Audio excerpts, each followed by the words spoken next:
بسم اللہ الرحمن الرحیم۔ میں فاریہ چوہان ہوں۔ میرا تعلق چکوال سے ہے۔ میرے والد صاحب پاکستان ریلوے میں اعلیٰ عہدیدار تھے، مگر میرے بچپن میں ہی ان کا انتقال ہو گیا تھا۔ میرے والد صاحب کو ملنے والا تمام فنڈ میرے چچاؤں نے میری ماں سے ہتھیا لیے تھے، اور میرے والد کی وفات کے 1 ماہ بعد ہی پھر ہمیں یہ کہتے ہوئے گھر سے نکال دیا تھا، بھائی مرنے سے پہلے یہ گھر اپنی ماں کے نام کر گئے تھے۔ میرے نانا نانی بھی فوت ہو چکے تھے۔ میری ماں کی صرف ایک بہن تھی، کوئی بھائی بھی نہیں تھا، اس لیے میری ماں مجھے لے کر اپنی بہن کے گھر آ گئی۔ میری خالہ کی شادی ہو چکی تھی اور میرے خالو نے ہمیں وہاں رہنے کی اجازت دے دی۔ میرے خالو ایک پرائیویٹ کمپنی میں جاب کرتے تھے۔ کچھ ہی دنوں میں میری ماں کو محسوس ہوا کہ خالو انہیں ٹھیک نگاہ سے نہیں دیکھتے۔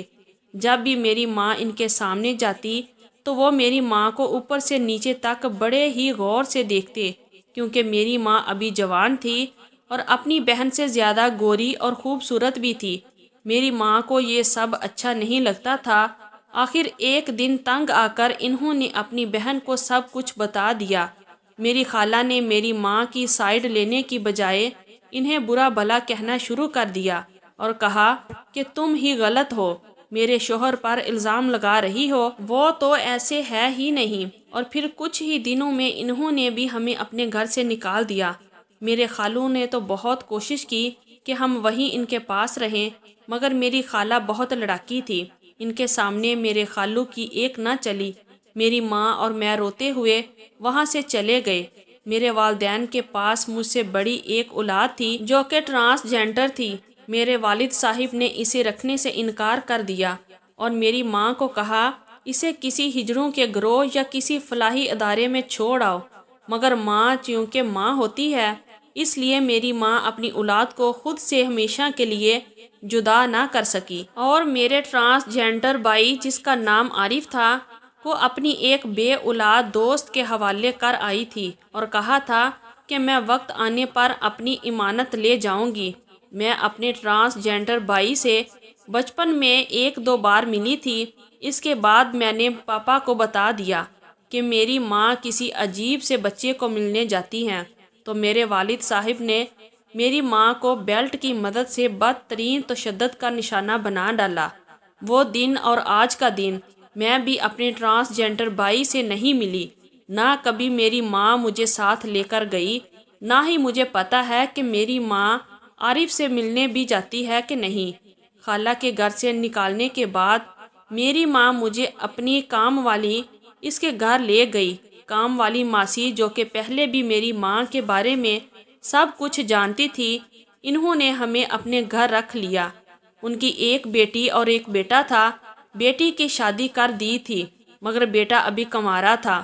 بیٹا کام کے سلسلے میں دوسرے شہر رہتا تھا اور وہیں کا ہو کر رہ گیا تھا، مطلب کہ سالہ سال وہ گھر نہیں آتا تھا اور نہ ہی کوئی پیسے بھیجتا تھا، اس لیے ماسی کو اپنا گزارا کرنے کے لیے گھروں میں کام کرنا پڑتا تھا۔ میری ماں مجھے پڑھانا چاہتی تھی، اب رہنے کے لیے گھر بھی مل گیا تھا، بس میری پڑھائی اور گھر کے اخراجات کے لیے میری ماں اب ماسی کے ساتھ کام پر جانے لگی۔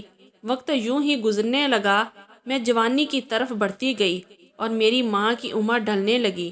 جب میں سکول سے کالج، پھر کالج سے یونیورسٹی میں داخلہ لیا تو وہاں میری ملاقات اعجاز علی بٹ سے ہوئی۔ پہلے دوستی اور پھر یہ دوستی رفتہ رفتہ پیار میں بدل گئی۔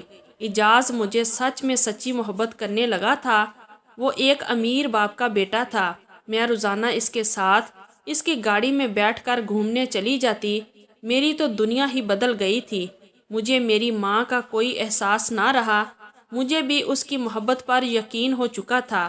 اب وہ مجھ سے شادی کرنا چاہتا تھا۔ مجھے بھی اعجاز علی بٹ سے محبت ہو گئی اور میں بھی اب شادی کرنا چاہتی تھی۔ میں اس غریبی کی دنیا سے تنگ آ گئی تھی۔ اعجاز علی بٹ کے کہنے پر میں نے ماں سے اپنی پسند کے متعلق بات کی تو میری ماں نے بنا کوئی دلیل دیے میری بات کو رد کر دیا۔ میں بھی ضد پر اڑ گئی۔ شروع میں تو میں نے اپنی ماں کی بہت منتیں کی، مگر وہ کسی بھی طرح ماننے کو تیار نہیں تھی۔ ان کا ایک ہی جواب ہوتا تھا کہ تم ابھی اپنی تعلیم مکمل کر لو، کچھ بن جاؤ پھر شادی کروں گی۔ مجھے اپنی ماں پر بہت غصہ آتا تھا، دل کرتا تھا بھاگ جاؤں یہاں سے، اور آخر کار ایک دن ماں کی مرضی کے خلاف جا کر اعجاز علی بٹ سے نکاح کر لیا۔ اعجاز علی بٹ کے والد صاحب کا نیوزی لینڈ کے 4 مشہور شہروں میں سٹیل کی فرانسز کا بزنس تھا۔ میں اعجاز علی بٹ کے ساتھ نیوزی لینڈ شفٹ ہو گئی۔ مجھے اپنی بوڑھی ماں کا کوئی احساس نہیں تھا، جس نے لوگوں کے گھروں میں صفائیاں کر کے مجھے پالا اور پڑھایا تھا۔ میں نے یہ بھی نہ سوچا میرے یوں گھر چھوڑنے پر میری ماں کا کیا حال ہوگا، وہ میرے بنا رہ بھی پائے گی یا نہیں۔ میں تو اعجاز بٹ کے پیار میں اندھی ہو گئی تھی اور اپنی ماں کے پیار کو بلا بیٹھی تھی۔ بنا بتائے میں گھر سے بھاگ گئی اور پھر کبھی پلٹ کر ماں کی خبر نہ لی۔ شادی کے بعد میں نے اپنی نئی زندگی کا آغاز کیا۔ وقت گزرتا گیا، یہاں تک کہ میرے 2 بچے بھی جوانی کی دہلیز پر قدم رکھ چکے تھے۔ ایک دن آکلینڈ کے مشہور پارک میں مجھے ایک میری پرانی جاننے والی اچانک مل گئی، جن کا نام رابعہ تھا۔ انہوں نے اتنے عرصے بعد بھی مجھے پہچان لیا۔ وہ ہمارے محلے کی سب سے امیر فیملی تھی اور میری پڑھائی مکمل کروانے کے لیے میری ماں نے ان کے گھر بھی بطور ملازم کام کیا تھا۔ میں رابعہ سے ملنے سے پہلے آج تک بھی اپنے فیصلے پر کبھی نہ پچھتائی تھی۔ رابعہ سے ملنے کے بعد نہ صرف پچھتاوا شروع ہو گیا بلکہ مکافات عمل کی چکی بھی چلنے لگی تھی۔ میں نے رابعہ سے اپنی ماں کے متعلق پوچھا تو رابعہ نے بتایا کہ تمہاری ماں تمہارے جانے کے بعد بہت روئی تھی، تمہیں ڈھونڈنے کے لیے تمہاری تصویر کو اپنے سینے سے لگا کر پاگلوں کی طرح گلیوں میں پھرتی رہتی تھی۔ پھر ایک دن ایک ہجڑے کو گھر لائی تھی، لوگوں سے کہتی تھی یہ اس کی اولاد ہے، مگر لوگوں نے تمہاری ماں کی بات ماننے سے انکار کر دیا تھا۔ تمہاری ماں نے میری ماں کو تمہارے ہجڑے بھائی اور تمہارے باپ سے کی گئی شکایت کے متعلق بتایا۔ پھر یہ بھی بتایا کہ کتنا عرصہ اپنی سکی اولاد کو ملنے کے لیے تڑپی۔ انہوں نے کہا چند دن پہلے میری دوست جس کے گھر میں نے عارف کو چھوڑا تھا، میری اس دوست کے شوہر نے عارف کو جنسی زیادتی کا نشانہ بنا ڈالا۔ تمہاری ماں کی کہانی سن کر ہم سب لوگ رو رہے تھے مگر ہم کچھ نہیں کر سکتے تھے۔ تمہاری ماں پاگلوں جیسی باتیں کرتی تھی۔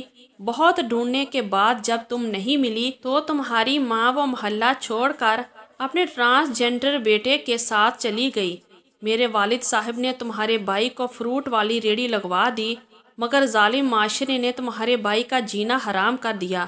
رابعہ نے مزید بتایا کہ تمہارے اس غلط قدم کی اذیت نے تمہاری ماں کو دل کی مریضہ بنا دیا۔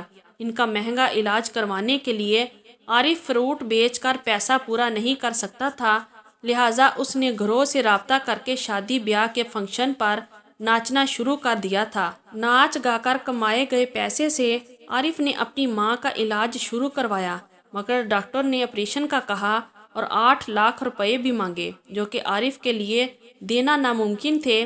اسی دوران نئے محلے میں جہاں تمہاری ماں اور عارف شفٹ ہوئے تھے، وہاں کے چند اوباش لڑکوں نے عارف کو لالچ دیا کہ آج رات کو ایک بہت بڑا فنکشن ہے، وہاں جا کر ڈانس دکھاؤ تو 2-3 لاکھ روپے کما سکتے ہو۔ عارف نے ان اوباش لڑکوں کی بات مان لی۔ انہوں نے عارف کو بہلا پھسلا کر دور بنانے میں لے جا کر جنسی تشدد کا نشانہ بنا ڈالا اور ثبوت مٹانے کے لیے عارف کو زندہ جلا ڈالا۔ ادھر جب عارف کی موت کی خبر 3-4 دن بعد تمہاری ماں تک پہنچی تو تمہاری ماں چلاتی ہوئی پولیس کے پاس گئی مگر وہ کچھ نہ کر سکی کیونکہ وہ لڑکے امیر باپ کی اولاد تھے۔ آخر وہ بھی صدمے سے اللہ کو پیاری ہو گئی۔ عارف کی لاش ایک فلاحی ادارے کے سپرد کر دی گئی جبکہ تمہاری ماں کے کفن دفن کی ذمہ داری میرے والدین نے لے لی۔ تمہارے خالہ خالو کو اطلاع کے باوجود بھی کوئی تمہاری ماں کی آخری رسومات میں شرکت کے لیے نہیں آیا۔ رابعہ کی بات سن کر میں رونے لگی۔ میں نے سہارے کے لیے رابعہ کے کندھے پر سر رکھنا چاہا تو رابعہ نے میرا سر جھٹک دیا۔ رابعہ مجھے یہ کہہ کر چھوڑ کر چلی گئی کہ تم نے بہت غلط کیا، تمہیں ذرا بھی اپنی ماں کا احساس نہیں ہوا تھا۔ پہلی بار مجھے احساس ہوا تھا۔ میں روتی ہوئی واپس گھر آئی تو دیکھا کہ میری بیٹی اپنے غیر مسلم بوائے فرینڈ کے ساتھ نازیبا حرکات کر رہی تھی۔ میں نے اپنی بیٹی پر ہاتھ اٹھا دیا۔ اعجاز ان دنوں پاکستان آئے ہوئے تھے اور بیٹی کو اس طرح سے تھپڑ مارنا وہاں کے قانون کے خلاف تھا۔ میری بیٹی وہاں کے ماحول میں پڑی بڑی تھی۔ اسے مجھ پر بہت غصہ آیا اور اس نے اپنے بوائے فرینڈ کے ساتھ مل کر پولیس بلائی۔ مجھے گرفتار کر لیا گیا۔ میری بیٹی نے مجھے سائیکو پیشنٹ قرار دیا۔ میرے بیٹوں میں سے کوئی میری حمایت میں سامنے نہ آیا اور مجھے 6 ماہ کے لیے ایک ادارے کے سپرد کر دیا گیا جہاں میرا دماغی علاج ہو سکے۔ میرے اس کیس کے دوران میرے شوہر نے بھی میری خبر نہ لی اور وہ ایک ایکسیڈنٹ میں فوت ہو گئے۔ مجھے شوہر کا آخری بار دیدار بھی نصیب نہیں ہوا کہ کہیں میں اپنی دماغی حالت کی وجہ سے کسی کو نقصان نہ پہنچا دوں۔ شوہر کی موت کے بعد کاروبار بیٹے نے سنبھال لیا اور مجھے ہمیشہ ہمیشہ کے لیے اولڈ ہوم چھوڑ آئے۔ میں اب ایک عرصہ سے اولڈ ہوم میں ہوں۔ شاید مرنے کے بعد بھی میری اولاد مجھے نہیں اپنائے گی اور مسلم ہونے کے باوجود مجھے عیسائی انداز میں دفنا دیا جائے گا۔ میری لاکھوں منتوں کے بعد 1-2 بار رابعہ مجھ سے ملنے آئی تھی، مگر اس بار اس نے بھی معذرت کر لی اور کہا کہ میرے پاس اتنا ٹائم نہیں ہوتا کہ میں تمہارے پاس آ سکوں۔ میں دن رات روتی ہوئی چلاتی ہوئی، میں پاگل نہیں ہوں، میں ٹھیک ہوں، مگر میری بات پر کوئی یقین نہیں کرتا۔ میں رو رو کر اپنے اللہ سے معافیاں مانگتی ہوں۔ اپنی ماں کا چہرہ بار بار میری نظروں کے سامنے آتا ہے۔ میں جب بھی اپنی ماں سے معافی مانگنے کے لیے ماں کی طرف دوڑتی ہوں تو وہ غائب ہو جاتی ہے، اور پھر جب میں بہت روتی ہوں تو وہ پھر سے میرے سامنے آ جاتی ہے۔ میں کیا کروں؟ میں اب یہاں پر اپنی آخری سانس تک قیدی بن کر رہوں گی۔ میری موت کے بعد اگر کوئی مسلمان فیملی میری لاش کو اسلامی انداز میں دفن کرنے کی ذمہ داری لے گی تو میری میت ان کے حوالے کر دی جائے گی، نہیں تو ادارے کے رواج کے مطابق مجھے دفن کر دیا جائے گا۔ میں اپنی کہانی کے اختتام میں فقط اتنا ہی کہوں گی کہ اگر آپ کی محبت آپ کے والدین کے لیے اذیت بننے لگے تو خدا کے لیے اپنی محبت چھوڑ دیں۔ اللہ تعالی ہم سب کو اپنے والدین کے ساتھ سچی محبت کرنے کی توفیق عطا فرمائے۔ اگر آپ لوگوں کو آج کی ہماری یہ سٹوری اچھی لگی ہے تو پلیز ویڈیو کو لائک کیجیے اور ہمارے چینل کو بھی سبسکرائب کیجیے۔ شکریہ۔ اللہ حافظ۔